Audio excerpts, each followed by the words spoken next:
Hello and welcome back. So here we are again with two jars.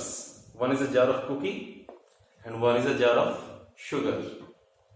Now, in our first lesson, we saw how to create a variable. That is, let's take a biscuit out of this jar and hold it in my hand. Now, the hand becomes the variable and the biscuit becomes the value. So my hand is capable of holding one value. Now consider this particular container. This container can contain many values. So the major difference between my hand as a variable and this container as a variable is that the container can contain many values. What is the fundamental difference between this jar of sugar and this jar of cookies? Well, in this case, I can actually count them. One biscuit, two biscuits, and so on. Whereas in this case, it is well-nigh impossible. So, in this particular lesson, we will see how to create such containers in Python which can hold many values. So, let's begin. So here is a tuple. We write here tu1 equal to some arbitrary collection, nothing hard and fast. You can have mixed type of elements. That is, one guy is a string, one guy is a integer, another guy a floating point, again a string, and then again some integer. So you run, and here is a list. Note the difference. Tuple is enclosed in parenthesis, whereas list is enclosed in square bracket.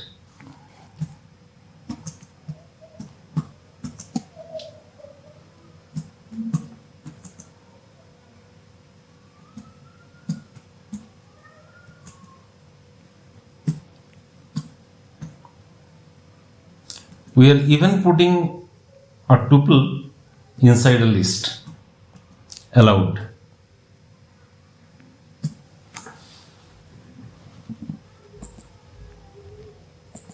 You can directly print them using the print function, print li1, print tu1. There is a typo with print tu1. So here you have both. Okay. Notice, as I said, we have heterogeneous members, strings, tuples. In fact, we can have a list inside a tuple too. Okay. So let's recreate the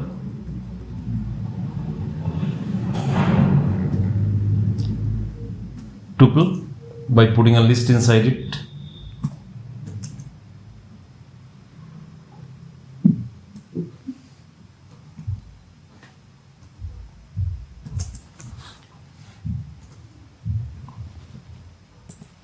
Let's run it.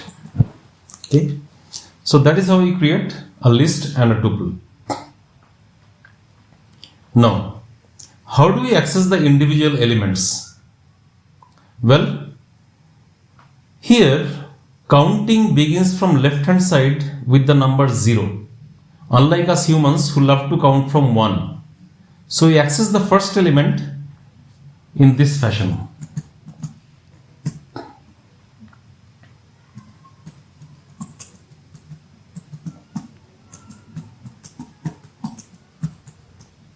First element of list is li10. Okay, so that's 10. Similarly, we can proceed. This time let's print from a tuple. Second element of tuple is tu1 1. Now, notice something interesting. While defining the list and the tuple I had enclosed in parens and list I had enclosed in square brackets. But while accessing elements, both must use square bracket. And those guys inside the square bracket, they are called subscript. Okay.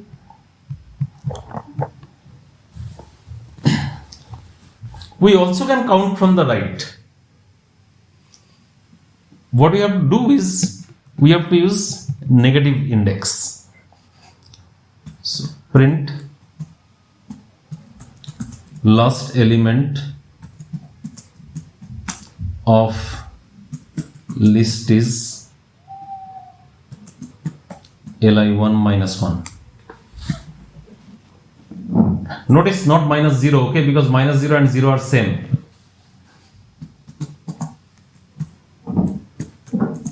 Last but one element of tuple is tu1 minus 2. So here you are. We could also get the last element if we knew the size of the list. Easy to find out. Just type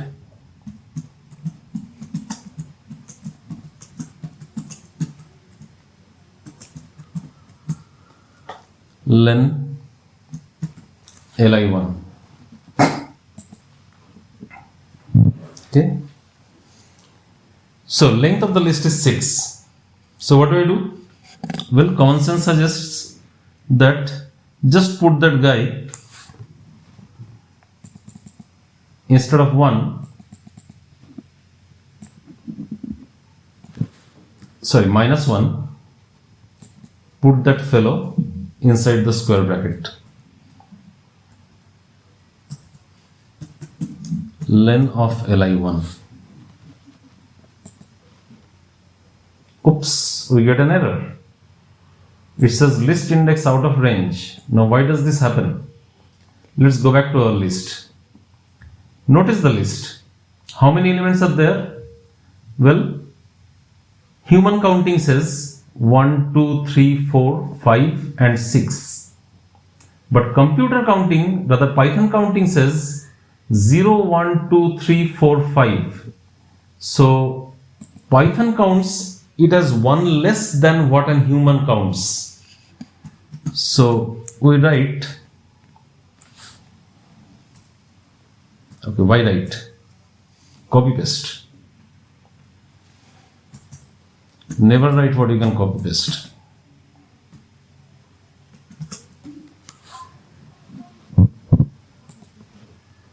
So here we are. Now we get the correct output. One last thing before we move on to something much more interesting. How do we access the inner element? Inner element in the sense, notice this guy is 16, or for that matter 5.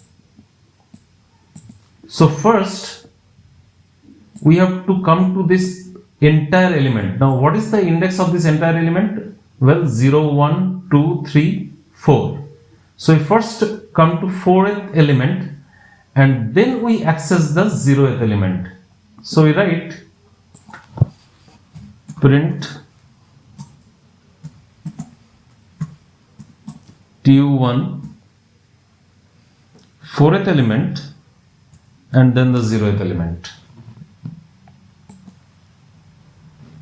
So you get 5. Okay. So this is the way in which you can access the internal element in case a sequence happens to be a member of the another sequence. Now, as I promised, that's something very interesting. As of now, we have been accessing individual elements, but Python gives us a capability to access an entire slice, okay, or part of the list or a tuple. How do I do that? Well, for that matter, let's first create a larger list. So it will become easier for us to understand, or rather give our actions more clarity.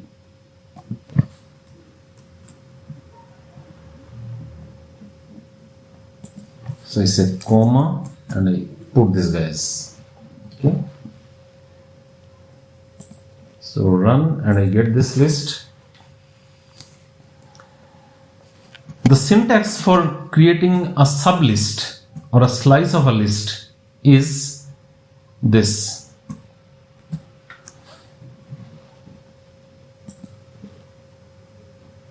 Notice it starts with the 3th element, that is ys, 4th element content, 5th, 6th, 7th, 8th and 9th. Does not contain the 10th element. So what that means is it starts with m but goes till n minus 1. Okay. So let's put this cell as a markdown.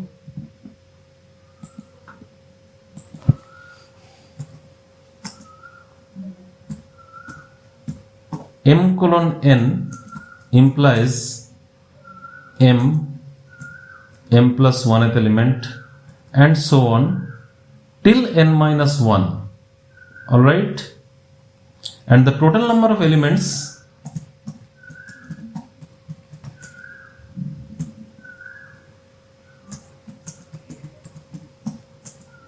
is n minus m. Okay, so remember this. In case you skip the m, then it starts from the beginning, and if you skip the n, it is till the end. So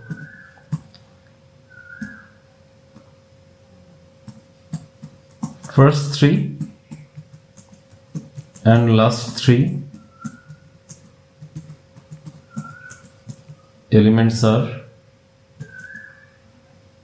li1 colon 3, that you miss the m, that means it will start from the beginning, and in the second case miss the n, that means it will go till the end. Okay, so here you are, first 3 guys and the last 3 guys. In case you miss out both, well, you get the full thing.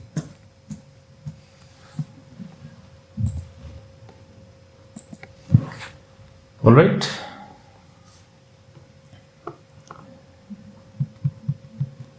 Now what will happen if I put n colon m? That is something like this. Notice when I wrote m colon n, m was on the left hand side of n. Okay, but what if I put something like this? Will it be an error?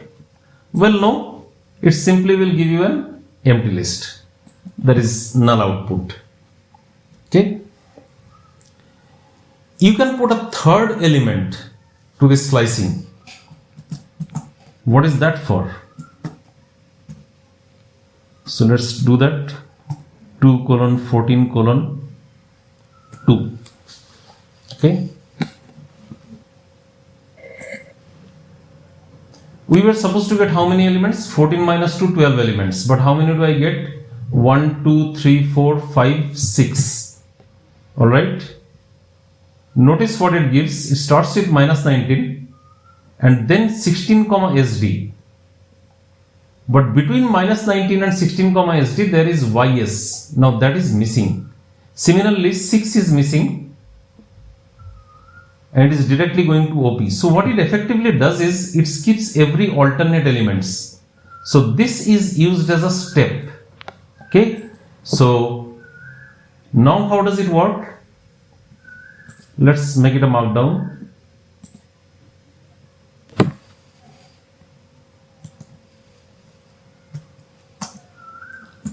M colon n colon p implies mth element, m plus pth element, m plus 2pth element, and so on till you go to n minus 1th element. Okay, so p is used as the step. this allows us to achieve something very interesting. Now, what is that interesting thing? Notice here, we got an empty list. So what we do is, in the third place, we put a -1. Now notice what we get.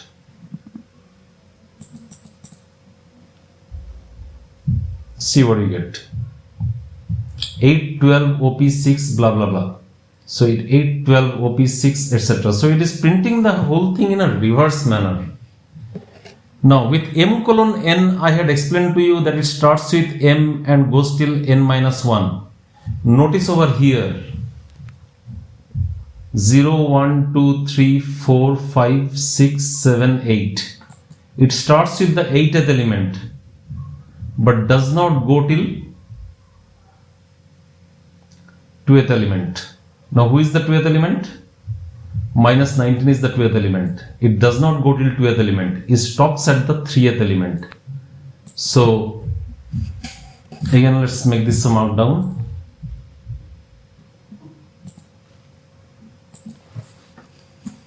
n:(m:), let's put the markdown symbol, otherwise it will not come as markdown. n:(m:), starts with n, then n-1, etc. till m+1. Alright. Number of elements still the same.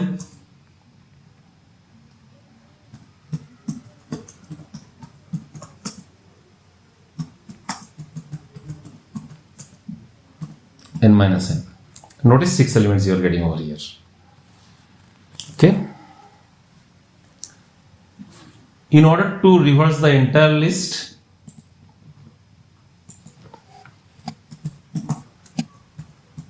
very simple. That's it. : -1. Okay. So the entire list gets reversed. So that was it for today's lecture. We saw how to create a list, we saw how to create a tuple, but we did not answer one question. And that question is, what is the difference? Why have both? Well, we will see that in our next lecture. Till that, happy coding.